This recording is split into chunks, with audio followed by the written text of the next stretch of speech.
This is a very important weekend for both Christians and Jews. The Jewish festival of Passover began last night, and Christians mark Easter Sunday tomorrow. So at this holy time, we wanted to take a few minutes this morning to talk about the state of religion today. Joining us is our special panel here, faith and religion contributor, Father Edward Beck, also Rabbi Mark Golub, president of Shalom TV, and from Washington this morning, columnist Andrew Sullivan of the Daily Beast and Newsweek.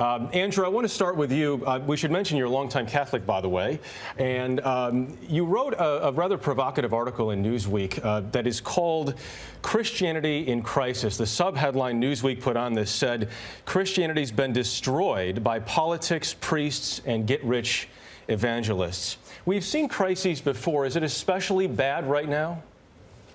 Well, it is especially bad for one reason only, is that when I go and see young people, their image of Christianity these days is one of judgment, intolerance, and to some extent bigotry and politics. They associate it with one political party in this country because of the fusion of evangelical and ultra-Orthodox Catholics with the Republican Party. They don't see it as the message of Jesus. They don't see it anymore as a message of love and of forgiveness. And they see it as a bunch of people trying to control their lives through political mechanisms. Or if they're in the evangelical church, they're also susceptible to things like the prosperity gospel, which is saying that Jesus told you to get rich. There's so much of bad religion right now in this country that I felt it was important as a Christian to say, this is not what I believe. This is not what many of my fellow Catholics believe. We want to return to the message of Jesus in the Gospels, not these obsessive battles over contraception or gay marriage or these other, I think, political issues where Jesus really, really avoided politics at all costs. Father Beck, do you agree then with Andrew's premise that Christianity is in crisis?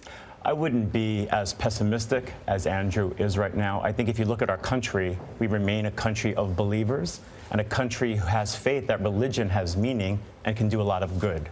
Now, I think what's been interesting in this political season, what we've seen is that religion can also be used as a wedge and can be divisive. We've had the religion of political candidates denigrated.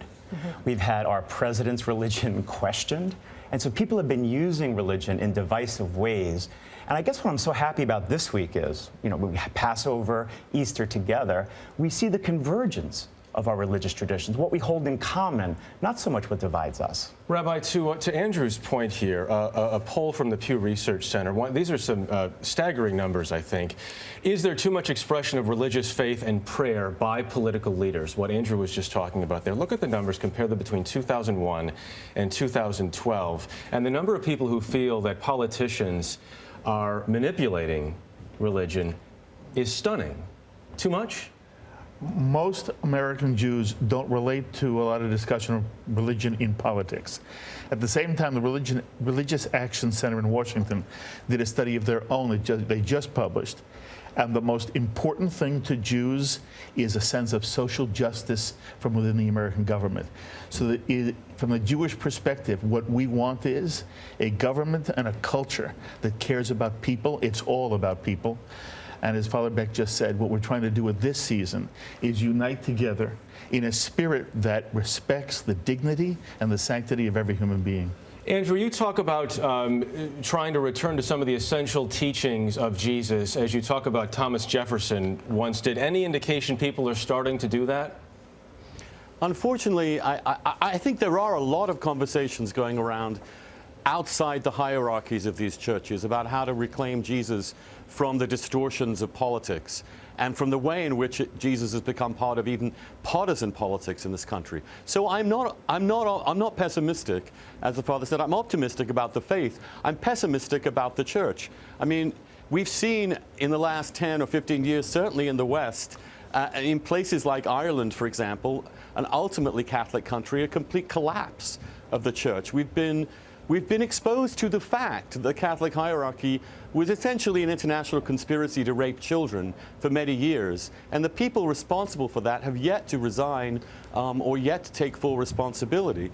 That has created a rift, I think, just as the current obsession with contraception by the bishops in this country does not resonate with people trying to find Jesus in their lives. It feels like the church is trying to make a power play instead of being the powerless force of faith that Jesus represented. Do you agree with that, Father Beck? Father? I think, with all due respect, that Andrew is being a little simplistic, and in his article, he was a little simplistic. Even in quoting the Jeffersonian Bible, if you take out the quotes of Jesus, as if they are actual quotes, all of the Bible is interpretation of those who wrote it, including the quotes of Jesus. So to say we can just live, as Andrew does this in his article, as St. Francis, or just do what Jesus did, it's all through the interpretation of a community that gathered together to try to be led by a spirit of what that founder had in mind. And we continue to try to do that. So if you have a human institution such as the church, it's going to be sinful. It's going to have failings. Are you hopeful, Rabbi?